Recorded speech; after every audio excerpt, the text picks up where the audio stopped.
Okay, I'll begin. So good afternoon and welcome to this Lunch and Learn session where we're going to explore reasonable adjustments for people, employees with disabilities, and how some small changes can remove big barriers.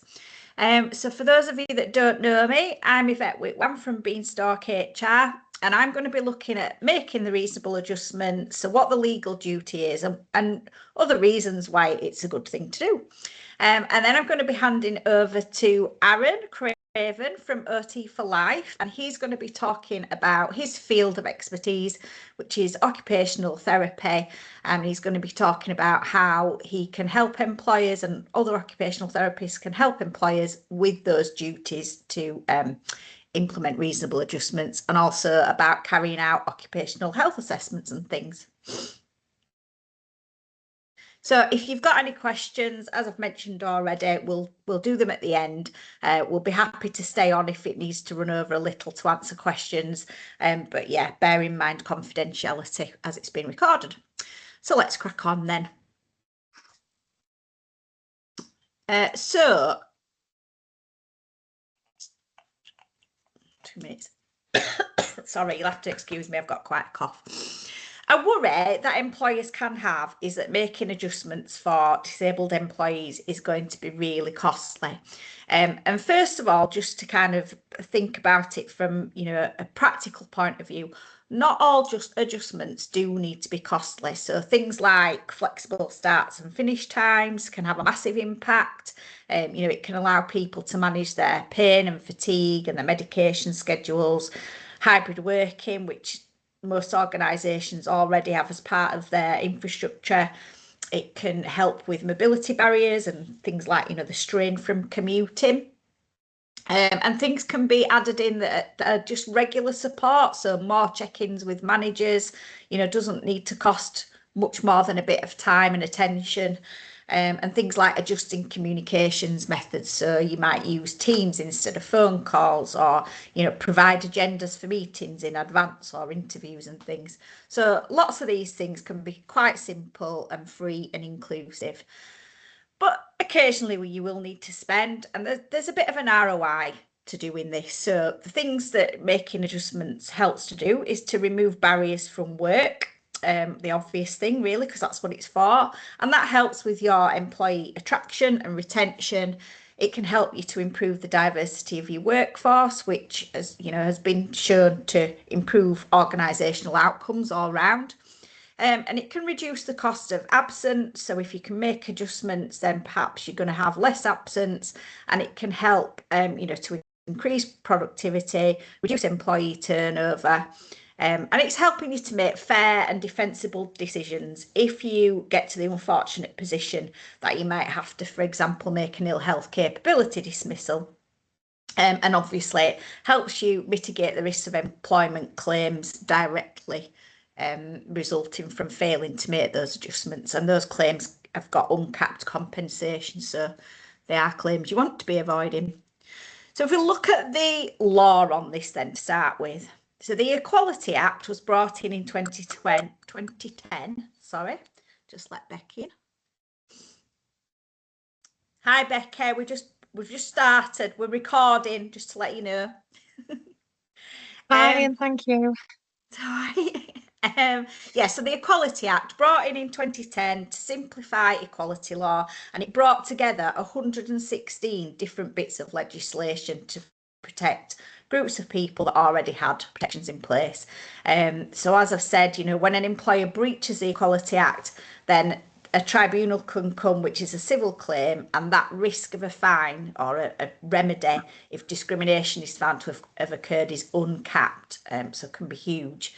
So the Act sets out protected characteristics, of which disability is one, and types of prohibited conduct. So down the right hand side you'll see the prohibited conduct for protected characteristics, so different types of discrimination. And for disability there are two particular types that apply just to disability. So discrimination arising from disability is when you treat someone unfavourably because of something that comes as a consequence. So it might be that their absence levels are high, their performance issues are you know, they've got issues that need adjustments. And if you cannot justify that treatment, so that management of the problem, potentially dismissal at the end of the day, is justifiable as a proportionate means of achieving a legitimate aim, then that's where, you know, you're going to be falling foul of this discrimination arising from disability. And then the other thing, which we're here to talk to about today, is failure to make reasonable adjustments. And these protections also extend to job applicants, so important to remember. So first of all, you need to understand what the Act defines as a disability. So the Equality Act says that disability is a physical or mental impairment which has a substantial, and that means having lasted or likely to last 12 months or more. Sorry, that's long term. Substantial is defined as more than minor or trivial. Long term, which I've just talked about, adverse effect on a person's ability to carry out normal day-to-day activities. Some people are automatically deemed to be disabled. So, for example, people that have had cancer or have HIV diagnosis. And some people have fluctuating conditions which might not always present as a disability, but could also, you know, if that long-lasting effect is there, then they could be classed as disabled. So if you then believe that you've got someone that's classed as disabled, you need to understand when the duty to make reasonable adjustments kicks in. So you must make reasonable adjustments when you know or could reasonably be expected to know, and that's a really important point. So it's not just about if you're being told, but if you could reasonably expect to have gleaned that information that someone's disabled. So it could be, you know, someone's actually asked for adjustments, or they could be having a difficulty with a part of their job, or their absence record could be poor. So you need to always be thinking about, could this person be disabled? For job applicants, you can't directly ask about the health application, but you can ask the question if they need any adjustments to take part in the application and selection processes. So yeah, you don't have to be told that someone classes as disabled for that duty to kick in. And occupational health assessments can be really helpful in determining this, to determine whether someone's disabled or whether there's a duty. So as well as knowing, or reasonably being expected to know, if you've got then one of these three things that kick in, then the duty takes place. So the three things are, if there's a provision, criterion or practice applied by the employer, so that could be a policy or the environment that you expect someone to work in, or if there's a physical feature of premises occupied by an employer, so that could be, you know, stairs and things like that that people have got to navigate, or where there's a lack of an auxiliary aid that and if any of those things place the disabled person at a substantial disadvantage compared with people who are not disabled, then the duty is there. So it's quite complicated. There's a lot to sort of think about when you're looking at whether this duty is there. But at the end of the day, the duty is a proactive duty, so the employee isn't required to make a request, and it's also a substantive duty, which means you must make those adjustments if they will reduce or remove that disadvantage, unless the adjustments are not reasonable. And there's a test for reasonableness. So if you were to end up in a tribunal having this queried, they would look at the effectiveness first of all, and this is again where occupational health can be really useful, because part of that reasonable test is, will the adjustment remove or reduce the disadvantage? And quite often you will get employees that will request an adjustment, and you know, you're not sure if it's even the right thing, if you know, is that actually going to remove the disadvantage? So occupational health can be really good, impartial and, you know, practical advice on whether that will work. Then look at practicality. You know, if you can't implement that safely in your workplace, then it's not going to be reasonable. Cost has to be proportionate considering your organisation's resources, and that will vary from organisation to organisation. Similar with the impact on, you know, on your service delivery, etc. And then you have to consider, if you can't implement the thing that will be the most advantageous, are there any workable options? And again, occupational health, great for setting that out. So the consequences for getting this wrong, can be catastrophic. So in this case that I found last year, £445,000 paid out because the person that needed the reasonable adjustment, and he'd had a seizure whilst on leave and was diagnosed with epilepsy. Occupational health advised that he was fit for work with adjustments, and the employer, despite that and having roles available that he could have done, decided to kind of focus on his sickness record and dismissed him. So he was dismissed just a few weeks after his diagnosis, and the tribunal found that the employer had not explored reasonable adjustments and ignored viable redeployment options. So they'd failed under that duty. It's really difficult to know whether you're under the duty. As we've seen, there's quite a lot of things to take into account, and potentially you wouldn't even know until you got to a tribunal and that decision was made for you. So things you can do are focus on the impairments and the impact rather than any particular diagnosis or lack of diagnosis that you've got. And then consider taking occupational health advice and getting more information if you've got impairments that are causing obstacles to carry out or attending work. So even if they're not classed as a disability, it's possible that you might make some adjustments that could help to reduce absence and improve performance. And as well as all that, if you are doing those things and taking the right steps to help employees, then you're going to improve things like, employee engagement and satisfaction. So good things to be thinking about, even if you can't for sure say that someone's disabled. I've just thrown in about flexible working requests because sometimes these get confused. Flexible working requests are open to anybody. They're restricted to 2 per year, and there are 8 business reasons that you can give to refuse someone a flexible working request. So the bar isn't as high as it is with making reasonable adjustments. So for example, if you've got someone in a doctor's receptionist role who wanted to start late, a business reason, if this is made as a flexible working request, might be that it's got an impact on the ability to meet customer demand. So everybody rings in the doctors in the morning, don't they? So you might say, no, we can't do that as a flexible working request. However, if that employee has got a disability and it means that they've got a particular medication regime that they need some accommodation for in the morning, it could still be reasonable to refuse. So if there's no way you can get around that and address the disadvantage with some other thing, but you would need to look more carefully. So are there things you can do, like redistributing work or allowing some home working? Can the person answer the phone from home, etc.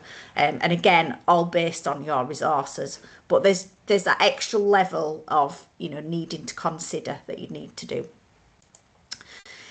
So if an employer makes a flexible working request, but you have reason to believe there's a disability, you should consider treating it as a reasonable adjustment request. That's so if someone's citing a long-term health condition. So in this case, this agoraphobic employee had requested hybrid working as a flexible working request, which was denied, but the tribunal found that the employer actually failed in its duty to make reasonable adjustments. So, it's come as a flexible working request, but should have been treated as reasonable adjustments. So at the minute, there is a statutory process for dealing with flexible working requests, but there's no such equivalent process for dealing with reasonable adjustments. So there's been a cross-party work and pensions committee that have recently made a proposal to implement such a thing. So we're going to watch this space, but the proposals include things like a 2-week deadline for responding to requests, and if you are refusing requests, providing reasons like you would do under flexible working. Plus, employers would probably have to set out whether they accept or not that employee is actually disabled, and that's one of the first hurdles, isn't it? So that's likely to come in at some point in the future. But in the absence of that, I've been working with a few of my clients to preempt this really by putting a process into place. So these are the things that you can do for consistency and for ensuring that you're following a good process and thinking about all those different things that we've talked about. So I'd start off by setting out how the requests can be made or triggered. So unlike flexible working requests that need to be in writing, I'd be thinking about all those different ways that the requests might come to you. So verbally or through a manager or HR, after a sickness absence or in a capability process, all those things when you ought to know as per the the description of if you ought to know that someone's disabled, then that would kick off this process. I'd then set out some timescales, how your medical evidence and occupational health will be used, and then talk about the use of temporary and trial adjustments as well. So you might want to put a temporary adjustment in place while the full request is being considered and medical input being looked for, occupational health, etc. Because even if long term something's not reasonable, you want to prevent harm and prevent a disadvantage in the meantime while you're working out what is reasonable. So temporary adjustments can be really useful. And then finally, I would look at how the process interacts with your absence and capability policies. So it's so important to remember if you're making ill health dismissals, which it's not the ideal point you want to get to, but could come out of an ill health situation, a tribunal would always expect that you'd looked at alternatives to that dismissal, and that could be in the form of adjustments. So there will be a crossover with your absence and ill health management and capability management. So important to reference. So that's a real kind of whistle stop tour overview of making adjustments. And I'm now going to hand over to Aaron. Because he'll be able to talk to you all about occupational health assessments. And Aaron is someone I work with a lot. He has provided occupational health assessments for lots of my clients and some of their key cases, and can vouch for him very much so. But he's going to talk to you more about that now. And Aaron, I think you'll need to just tell me when to click on. I was thinking that's not a problem. So thank you very much, Yvette. That's very kind words. Nice to meet you all. Thank you very much for having me. So like we say, my name's Aaron. I'm an occupational therapist, and my company is OT4Life. We provide assessments and support for a wide range of people, but we do a lot of work in occupational health and reasonable adjustments in the workplace as part of what we do. So we look at trying to create a happy and healthy workplace, because that's the key. Fundamentally, people come to work and they want to be able to be happy and be able to do their jobs, without fear of, slacking behind or people wondering if they're managing what they're able to do. So if we can set the level playing field for people from the start, then everyone's in a better place. Do you want to next slide for me? So just a little bit then regarding absence. I'm sure you all know, a lot about the implications of absence, but some recent statistics from Vitality have shown that 138 billion every year is lost through sickness, absence, and general reduced productivity because of disability. So that can mean a lot of things to a lot of people, but particularly for businesses, it can be expensive in terms of not having that staff in there and not being able to meet the demand of what you're expected. Recruiting for people, if they do leave, takes time and money, and ultimately that talent that may well have been there, that may well have been an asset to your business, may well be lost. So we don't want to jump to people losing jobs when we can avoid it if at all possible. The best sickness absence realistically is one that never happens in the first place. We want to be able to get there earlier and sooner to actually stop the sickness occurring before it even starts, because ultimately people can remain in their workplace and productivity can thrive. Next slide. So occupational therapy, why it's slightly different. We look at people in terms of function. So as opposed to other clinicians that may look at specific areas, we look at life in terms of functional management and management needs. So that can be things as simple as combing your hair, brushing your teeth, getting washed and dressed in the morning, right through up to completing a job, and the demands of all that job. And we break that down into specialist components. So when we do an assessment and we complete that assessment with people, we might be asking these questions. It might be that they're thinking, why is he asking about how I'm managing at home and how I'm managing, washing and dressing, or, making me tea. But all that builds a picture for us to actually gain an idea of what that person's life's like with the disability or the illness that they may be living with. And why ultimately it's going to be stopping someone doing their job, because two people with the same diagnosis have completely different outcomes. It'll affect them completely differently. It might affect one in work, it might not affect one in work, but we need to identify what ultimately matters to them. And that's what they can do in their workplace, what they're struggling with. And like Yvette mentioned earlier, what reasonable adjustments we can put in place to make their life easier and ultimately keep them in employment and keep the businesses going as they would be normally. Next slide. So the common workplace challenges then, I'm sure you all know a lot of these, but we come across quite a lot of musculoskeletal conditions. That can also be injuries as well. So we might have people, particularly if they've had accidents at work or they've had accidents out of work, that might have sustained a musculoskeletal injury that's impacting them in able to not do their job as they would. And we'll come on to that in a little while with a case study. Mental health, it might be mental health condition. Sorry. Jump back a bit. Yeah, don't know if I can now. Yeah, sorry. Yeah. Slip of the finger. Any problems, don't worry. It's mental health conditions, how someone's mental health may affect their well-being at work. That can be quite a popular one because stress, burnout, they're all contributing factors to people in the workplace. But actually, is there things going on in their lives at home that could be exacerbating their mental health and affecting their performance at work?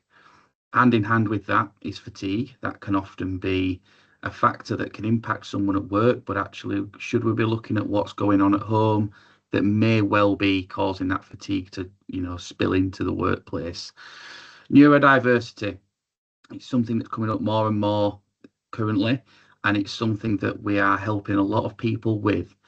Just because people have neurodiverse traits does not mean that they can't do the same things as anyone else. So we want to be able to make sure that the playing field is level for them so that they can actually thrive in the workplace. Coming from someone like myself, I am neurodiverse, but having the right things in place for me at the right time enables me to do my job fundamentally, and I can do my job to a good standard.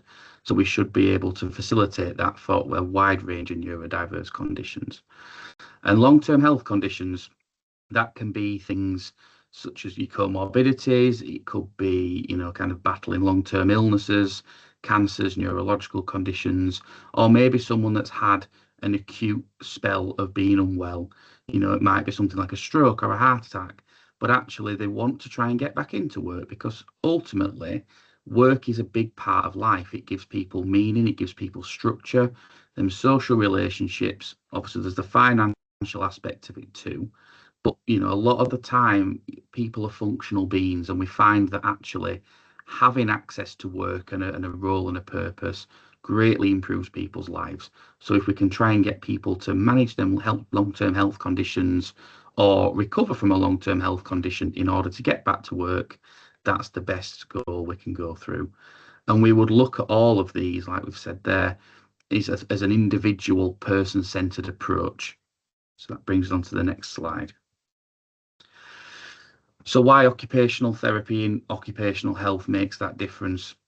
We don't just look at a diagnosis, we look at how that impacts their ability. So we bridge the gap between the healthcare and the workplace, and we can allow both parties to understand what can be suggested, why things are happening, what we can do to try and overcome that. But as well as that, we can actually offer that hands-on therapy approach and advice to actually make that difference rather than just offering suggestions. So an example of that is a lady that I did an occupational health assessment for was complaining of fatigue, and fatigue was impacting in her day-to-day life.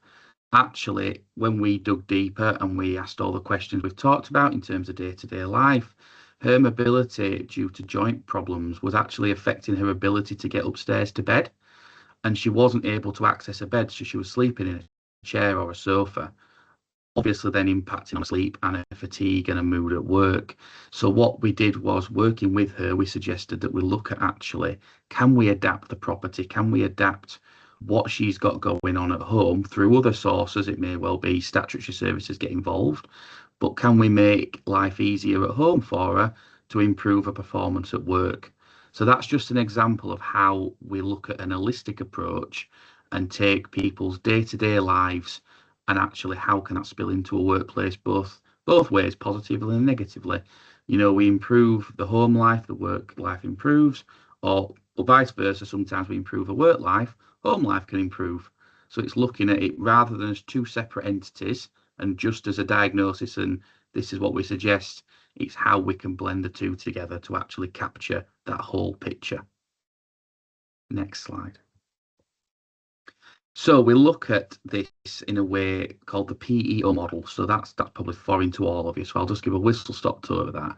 So it's person, environment, and occupation. And that's how I try and base a lot of my assessments. So the person, we look at the health conditions that are going on, what might be causing any kind of exacerbations of illness, what might be going on in terms of their characteristics, their wants, their goals, what they want to be able to achieve. The environment is not just the work environment. It can be things such as, kind of like we've talked about, access, ramps, bathrooms, that sort of thing. It can also be things down to noise levels. If we have someone struggling with, sensitivity to hearing or light, it can be busy social situations. It can also be the social environment that they're actually trying to work in, and does that affect their performance? And then it also looks at the occupation, but in terms of this, that is the job. So the job role, the skills required for that job, the physical ability to do a job. And what we do is, with that, we use them questions to build that picture, and it allows us then to work with them and them to be able to understand what might be holding them back and where it might be holding them back, and what we can actually do to try and overcome that. So we'll look at the strengths as a primary thing. That's the first thing I will ask someone, is what matters to you? Because ultimately I can give a load of suggestions, but actually we want to make sure that we're on the same page, and we want to make sure that we are adhering to what they want. And if they want to be able to return to work, fundamentally that's what we try and aim for, because we find people are more willing and more accepting of advice when it's something that's aligned. Then we look at strengths, like we say, then difficulties, and we compare and contrast the two. Then in terms of the workplace, is it being helped in any way? Is the things that are already in place that might be that we can utilise rather than having to start from scratch? Is the things in the business, or is there parts of the business that we can use to actually make that easier for people? Or is there parts of the business that's creating barriers, and actually things that we can do to try and minimise them barriers? And then we'll look at the role and the demands of that role. Putting all that together then allows us to actually gain a picture of what's going to be practical, what's going to be viable, and what's in the businesses and that person's interests. It's the next one, if you won't mind. So solutions, like we've said, it doesn't have to be multi-million pound changes. There can be simple things like adjusting work patterns where possible, flexible working, even down to adjusting workstations where you might need a difference in desk, or you might need a difference in chair seating solutions, all things that might promote that person's independence in a workplace and actually encourage them to want to get back to work because they feel that that they've got what they need to do their job. Another one that we tend to use quite a lot is phase returns, because ultimately if someone's been off for an extensive period of time, we can actually find that coming back to work is quite daunting. And what we don't want is people to be spooked when coming back to work and actually then not engage in it. So if we start on a phase return, usually hand in hand with the rehabilitation plan. So as we build up in terms of their strength and ability, we build up in terms of their workplace duties. That way we find people tend to stay in work and we have a lot less complications. And then even down to things like task modification, it might be that, you know, the job that they're doing at the moment isn't suitable for them. We might have to adapt that task and adjust their role. It might be like Yvette mentioned, that it's temporary, and actually that if they're recovering from something that we feel that they're going to get better from, it's a temporary thing until we've got over that, and then we can look at phasing their regular job back in. Or it might be, if it's a longer term issue, actually do we need to be looking at changing that job role slightly to accommodate them where possible. So next slide, please. So this is a case study of a gentleman I worked with. So this gentleman, he was a roofer, and he had a road traffic accident. He got knocked off a motorbike, and he did quite a lot of musculoskeletal damage, so a lot of trauma to his hips, pelvis and knees. When I saw him, he was out of work for about 14 weeks after all of his recovery. So this is post-recovery, still off work. He was very worried about not being in work. Being a roofer was part of his identity. A lot of his friends were roofers at work. It gave him that value and that role in his household to provide for his children and his family. And ultimately, when he was at home, he was actually a lot of living in his own head. So his mental health was taking quite a hit, really, in terms of being off because of all the negative feelings associated with it. So we did the assessment. We worked out what it was that he actually needed based on, you know, what we've talked about earlier. And we then worked with him progressively to actually try and improve his physical well-being. So rather than just saying these are the adjustments you need, off you go, we actually then managed to help him get set up in terms of practicing going up and down ladders, building up that tolerance. We actually used a little bit of a far-fetched one, but if you've ever been to your local gyms, the Jacobs ladders, so they're like a treadmill that's a ladder that you keep climbing up and it's endless. We used one of those to actually work on building that strength in terms of his hips, his pelvis, his knees, and then gradually built up from there in terms of adding a little bit of weight to it, like he'd be carrying up down a conventional ladder. And along with the physiotherapist that he was seeing alongside, we actually managed to get him back into work. And ultimately then he was back in full time after that, over a graded plan of 6 weeks. And ultimately it saved his employer quite a lot of money in his absence and got him back where he needed to be ultimately. And that was his goal, to actually be able to get back into work and feel like he was fulfilled again. So it's about taking that extra little step and doing the little bits extra with people to get them where they need to be, as opposed to just asking about the adjustments and saying, well, we think this would work. Next slide for me. So the mental health adjustments, we've done quite a lot of these in the recent past. These can be things like we've talked about. It can be communication patterns within a team. It can be looking at working patterns, and is that environment conducive to that person's needs? Is there something we need to be looking at in terms of making little shifts and little amendments to actually keep people where they need to be? Ultimately, we can't give everyone what they want, straight away. We can only suggest and advise, but it might be that we also look at putting plans together to actually make that happen and say, well, for the employee, we need to be looking at addressing these issues. As a business, we can accommodate for this. Where can we meet in the middle, and what could be seen as reasonable on both sides? And a lot of that comes down to communication. It comes down to, liaising with people like myself, Yvette, the employee, and keeping that constant source of communication open. A lot of what I've found as well, and it goes without saying, but it's doing what you say you're going to do, especially where people may have had negative experiences in healthcare services. They may have had negative experiences in previous employment, but if we can deliver on what we say we're going to deliver, or at least say, if we can't guarantee everything that we're saying for you, but we will try and look, and if we're going to say we're going to send an email, we send an email, or we say we're going to put this in recommendations, we put it as best we can, just to keep that trust going and that open communication. Next one for me. So like we've already touched on, really, it's a return on investment. If we can keep people in work, we can keep the reduced absences where possible, and we can keep that staff retention and that positive work culture realistically. If we know that we've got a supportive team around us, we can't always stop illnesses or accidents or things happening in life, but if you know that your team around you are supporting you, and you know that your management feels like that they want the best for you, you're ultimately going to perform better in the workplace. So that's what we want to be able to deliver to employees. We want, and then ultimately you get that better productivity out of them, and it's long-standing. It's going to keep your costs down on recruitment and replacing people.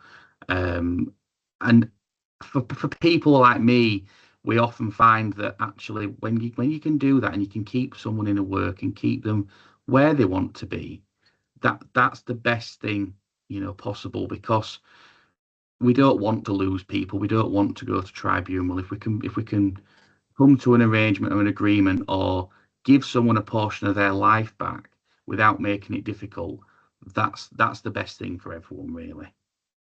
Next slide. So just some tips, really. What I would say is, don't wait until someone's off sick. The communication is key in doing these assessments. We've found this over the time, but early support is often cheaper, quicker, and less messy. It might just be about having a conversation with someone. If you're noticing subtle signs, like we've said earlier about, it doesn't have to be explicitly said, but if you're noticing some signs in terms of performance, just having a chat with someone and saying, is everything okay? How's life? What's going on? You don't have to tell you, but at that point you've approached and you've actually made an effort to actually get that across to people. And if you can, have that conversation with someone, they might open up and say, actually, I am struggling at home at the minute, or I am struggling with this at work, and I don't know what to do. We can get involved a lot sooner. And ultimately, it's easier to work with people when they're in the workplace, keeping them at work, as opposed to them going off sick, having to go through all the procedure of sickness and then being a member of staff down. We also said, look at function, not just a diagnosis. Diagnoses matter, of course they do, but the question is, what can they safely do at work, and what matters to them and you the most? And I would have thought that people are here want to keep their staff happy and healthy in work. That's why we all do what we do. So we want to, if we can understand the function and why things are happening as they're happening, it just gives us a little bit more of an understanding in order to help that person and just see and spot the signs a little bit earlier. And good staff are expensive to replace. Keeping experienced people in work usually is a lot cheaper than trying to train, get new people in and hope for the best. So we don't want to avoid that if at all possible. The last thing that's on there, and I've just missed it off, but it goes without saying, but document everything. That's the best advice I can realistically give you. Document every conversation that's had, and document everything in terms of correspondence. And if you've had them conversations, and then giving it to people like me with their permission, just allows me to build a bigger picture of the story and the wider situation of what's been going on. Absolutely, wholeheartedly agree with that. Document everything. Yeah. If it's not written down, it doesn't exist. Exactly. I think I've got a notebook that says that somewhere. If you've got one of my famous notebooks. Anyway, right. Sorry. So that's me. That's realistically the best overview of a whistle stop tour. Like we said, we're about for any questions. More than happy to answer what we can. Yeah, I'm going to leave that slide up so that because I know people have got my contact details, but if you want Aaron's contact details, I'll leave them on there for you. But yeah, bear in mind obviously that we are recording, so anything you say might end up on YouTube. Any questions? We all good? Stunned silence. Stunned silence. I think that they're just absorbing it all. That was brilliant, Aaron. Thank you. That was really useful. Pleasure. to get that overview. And I think, yeah, lots of interesting stuff to think about there. So yes, I'll put this on YouTube, so if anyone wants to go back and look at it, you've got my contact details. I'm sure Aaron's are on there, so if you've got any questions or thoughts that you want to ask us or tell us about, then please do. But I'll say thank you and see you soon. I'm going to stop recording. I think I'm going to try and stop recording. There we go. Great stuff. Oh, you're welcome, Joe.